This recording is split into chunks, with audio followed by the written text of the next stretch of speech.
Hello, everybody. Hi, I'm Fred Ellis Jr.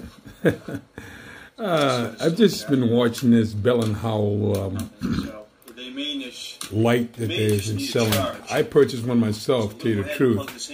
And the things that they keep telling me is that, they're great lights and they're easy fix if something goes wrong with them. But that's not the case in the one that I purchased.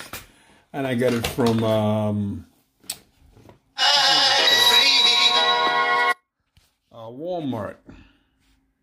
And I want you to take a look at this because it's really weird.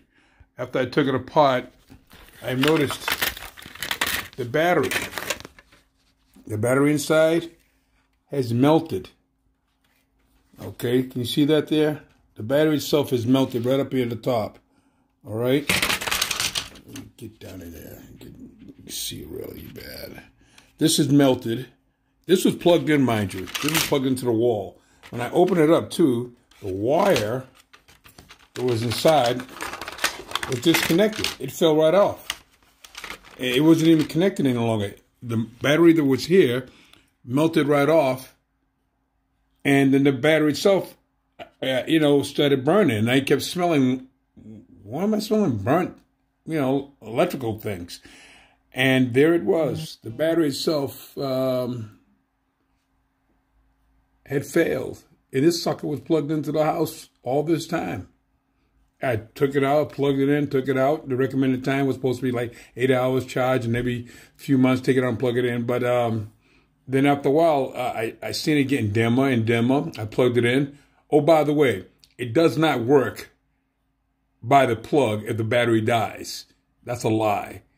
I did that a few times to see if it would work, but nah, it doesn't work. If it's not fully charged up again, you can't turn the light on. It's just done. So your emergency power is kaput. But the fact of the matter is, this baby melted inside, and I'm in the house thinking everything's copacetic. And by the way, I'm a retired firefighter for 36 years here in Boston. And I'd like to find out what's going on with what when it's not doing what it's supposed to do. So Bell Howell put this out, and they're not telling people it is not safe. I was fortunate this time, and I hope everybody else who watches this understand. You could be putting yourself in a lot of damage and your family in grave danger because these suckers do burn up. And this was just a normal plug in and pull out. I followed the recommendations of the manufacturers with the states on the back, how you plug it in and maintain it. It states that charging time is 8 to 10 hours. Okay, fine. Under normal conditions, which is what? Plug it in and pull it out. What's unnormal about that? Okay, and charge the unit 8 hours every 3 months. Well, I went to 3 months. It just stopped charging altogether. Meanwhile, it just stopped charging, and then I said, let me take this thing out and see what's up. At first, I thought it was just the battery, and I said, maybe I could put a new battery in and plug it back in. Nah, didn't happen that way. The battery itself melted right at the top. Right at the top inside. You can see it right there. And the wire was just laying there. And both battery cable connectors are corroded.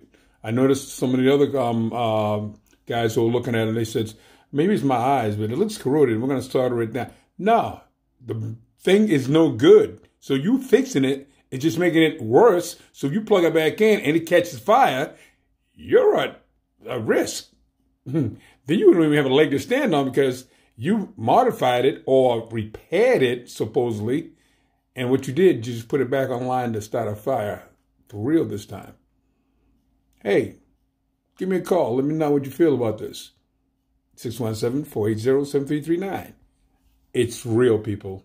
Pay attention.